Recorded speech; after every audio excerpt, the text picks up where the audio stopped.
আসসালামু আলাইকুম দর্শক, আশা করি সবাই ভালো আছেন।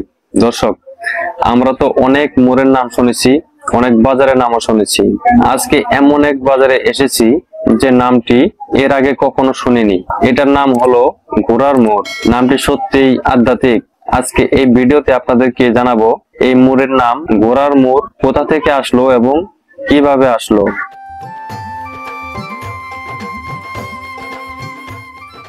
এই বাজারটি জামালপুর জেলার সরিষাবাড়ি থানার তারাকান্দির পার্শ্ববর্তী গ্রামেই অবস্থিত। এখানে সকাল বিকাল নিয়মিত বাজার বসে। এই বাজারে টাটকা শাক সবজি, টাটকা মাছ সবকিছু পাওয়া যায় সুলভ মূল্যে। এই মোড়টি মূলত চৌরাস্তার মোড়। এখান থেকে চারদিকে চারটি রাস্তা চলে গেছে। এখান থেকে কান্দারপাড়া, তারাকান্দা, তেঁতুলতলা, আদাচাকি যেতে পারবেন। এখানে একটা দোকানে বসলাম, যেই মোড়ের নামটা ঘোড়ার মোড় কই থেকে আসলো। মানে এত শত ভালো ভালো নাম থাকতে এই ঘোড়ার মোড় নামটা কেন আসলো? এই যে কাকার সাথে দেখা হচ্ছে, একটু কথা বলি। কাকা, এই মোড়ের নামটা আসলে ঘোড়ার মোড় কই থেকে আসলো, কিভাবে? ঘোড়া পালছে ঘোড়ার মোড়, এটা ঘোড়ার মোড়। এখন ওকে ঘোড়া পালে এখন বাদ দিতেছে না, বাইরে।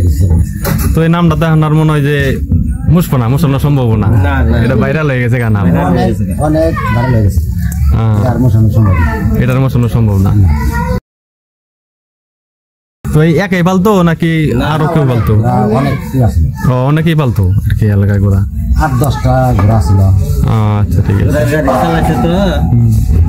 এই এলাকার বেশ কিছু লোক ঘোড়া পালতো এবং ঘোড়া গাড়ি ব্যবহার করত। ঘোড়াগুলো এই মোড়ে বেঁধে রাখতো। তাছাড়া বেশ কিছু লোক এখানে ভ্যান গাড়ি চালাতো, ভ্যান চালক ছিল। এক সময় তাদের ভিতরে একটি হাডুডু খেলা অনুষ্ঠিত হয়েছিল। সেই হাডুডু খেলায় ঘোড়া গাড়ির চালকরা জয়লাভ করেছিল। তারপর এই এলাকার গণ্যমান্য ব্যক্তিরা এই বাজারের নাম দিয়েছে ঘোড়ার মোড়। দর্শক, ধন্যবাদ সবাইকে ভিডিওটি দেখার জন্য। নেক্সট ভিডিও দেখার আমন্ত্রণ জানিয়ে আজকের মতো এখানে বিদায় নিচ্ছি। সবাই ভালো থাকবেন, সুস্থ থাকবেন। আসসালামু আলাইকুম।